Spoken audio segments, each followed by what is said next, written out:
अल्हम्दुलिल्लाहि रब्बिल आलमीन वस्सलातु अला रसूलिहिल करीम रब्बि इश्रह ली सदरी व यस्सिर ली अमरी वहलुल उक़दतम मिन लिसानी यफ़क़हू क़ौली। या अल्लाह या रहमान या रहीम। जमात हिज़्बुल हक़ की जानिब से आपका खादिम अब्दुल सुबहान नक्शबंदी हाज़िर खिदमत है।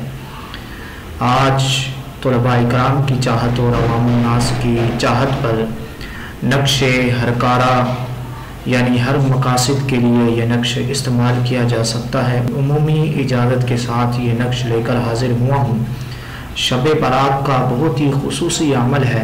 अगर कोई इस नक्श को अपने अमल में ले आएगा तो इंशाअल्लाह तबारक व तआला उसे किसी और अमल की ज़रूरत नहीं पड़ेगी। और इस नक्श के ज़रिए आप शादी की बंदिश को दूर कर सकते हैं।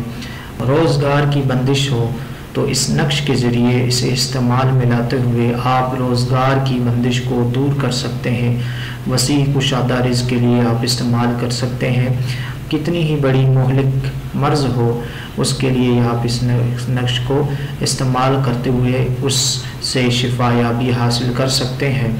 और जिस मकसद के लिए भी आप इस नक्श को इस्तेमाल करेंगे, कोई भी जायज़ मकसद अगर आप उसकी नियत करके इस नक्श को अपने पास रख लेंगे तो इंशाअल्लाह तबारक व तआला वो जायज़ मकसद पूरा हो जाएगा। इसीलिए इसे नाम दिया गया है नक्शे हरकारा। हर काम के लिए ये नक्श बहुत कारआमद है और मुजर्रब है। मुझ फ़कीर का ये बहुत ही आज़मूदा अमल है। शब बारात में ये किया जाता है। आइए नक्श की जानिब बढ़ते हैं और उसे लिखने का तरीका और इस तावीज़ को, इस नक्श को किस तरह अमल में लाया जा सकता है, आइए आपकी गोश गुजार करता हूँ। ये मेरे पास नक्श है, आप अपनी आंखों से देख सकते हैं। 16 खाने लिखेंगे इस तरह जिस तरह मैंने ये लिखा हुआ है। सबसे पहले आपने बिस्मिल्लाहिर्रहमानिर्रहीम अददी लिखना है और ये पूरा नक्श नीचे मलफूजी है यानी लफ्ज़ों में मौजूद है। असल में ये अजीमत है ला इलाहा इल्लल्लाहुल मलिकुल हक़्क़ुल मुबीन। आप पहले वाले लाइन में यानी ऊपर वाली लाइन में इसे इस तरह पूरा तहरीर कर लेंगे। यानी ला इलाहा पहले खाने में, इल्लल्लाह दूसरे खाने में, अल मलिकुल हक़ जो है तीसरे खाने में, अल मुबीन चौथे खाने में। ये पूरी इबारत होगी ला इलाहा इल्लल्लाहुल मलिकुल हक़्क़ुल मुबीन। उसके बाद आपने नीचे वाली लाइन में पहले वाला खाना छोड़कर दूसरे वाले खाने में जो अजीमत लिखी है आप उसे पहले वाले खाने में लिखेंगे। जिस तरह के इल्लल्लाह लिखा गया है तो मैंने इसके पहले वाले खाने में लिख दिया। और अल मलिकुल हक़ को दूसरे खाने में लिखेंगे और इसी तरह कंटिन्यू करते हुए अल मुबीन तीसरे खाने में लिखेंगे। और जो पहले वाली अजीमत थी, पहले वाले खाने की अजीमत आखिरी खाने में लिखी जाएगी। इसी तरह फिर आप तीसरी लाइन की जानिब आएंगे, सेम कानून लागू करेंगे यानी पहले वाले खाने को छोड़ दिया जाएगा और दूसरे वाले खाने की जो अजीमत होगी तीसरे लाइन के पहले वाले खाने में लिखी जाएगी। और इसी तरह फिर उसके आगे वाली अजीमत को दूसरे खाने में लिखा जाएगा और उससे आगे वाली अजीमत को तीसरे खाने में लिखा जाएगा। और आखिरी खाने में जो दूसरे लाइन की पहले वाले खाने में जो अजीमत लिखी गई है उसे तीसरी लाइन के आखिरी खाने में लिख दिया जाएगा। और इसी तरह फिर चौथी लाइन में भी वैसा ही कानून लागू होगा यानी तीसरी लाइन के पहले वाले खाने को छोड़ दिया जाएगा और जो दूसरा खाना है तीसरी लाइन का उसको उठा के चौथी लाइन के पहले वाले खाने में लिख दिया जाएगा।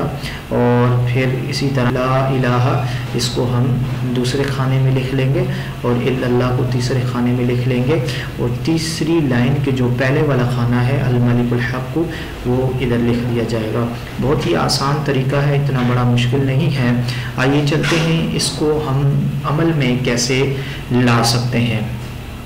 तो सबसे पहले आप बावज़ू हो जाएंगे। शब बारात को ये अमल किया जाएगा बाद नमाज इशा, किसी वक्त भी फजर से पहले आप ये अमल कर सकते हैं। सबसे पहले आपने बेरी का पत्ता लेना है, कोई भी बेरी का पत्ता हो, मुख्तलिफ बेरें होती हैं, उसका कोई भी पत्ता, किसी बेर का भी आप एक पत्ता ले लेंगे, उसे धो लेंगे अच्छे तरीके से और किबला रू बैठ जाएंगे। ऐसी जगह पर बैठ जाइए जहाँ पर आपको डिस्टर्बिंग ना हो, यानी कोई डिस्टर्ब ना करे। तो उस पत्ते को मुंह में ले लेंगे, दो जानब होकर बैठ जाएंगे और इस अजीमत को ला इलाहा इल्लल्लाहुल मलिकुल हक़्क़ुल मुबीन 400 मरतबा आप पढ़ेंगे।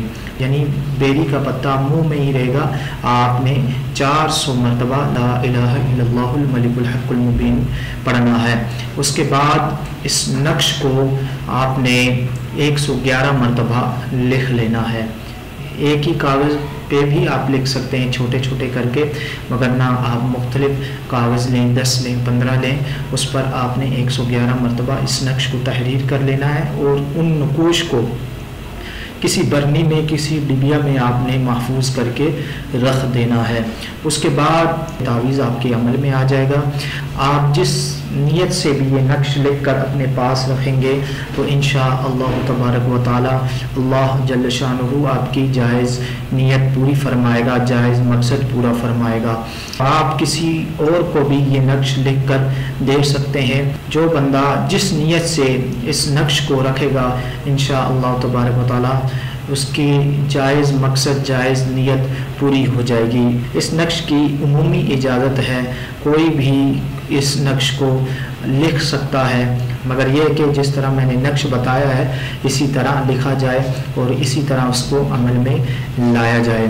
अगर मेरी वीडियो आपको पसंद आई हो तो अगर आपने मेरा चैनल सब्सक्राइब नहीं किया तो सब्सक्राइब कर लीजिए, लाइक करिए, कमेंट करिए, शेयर करिए।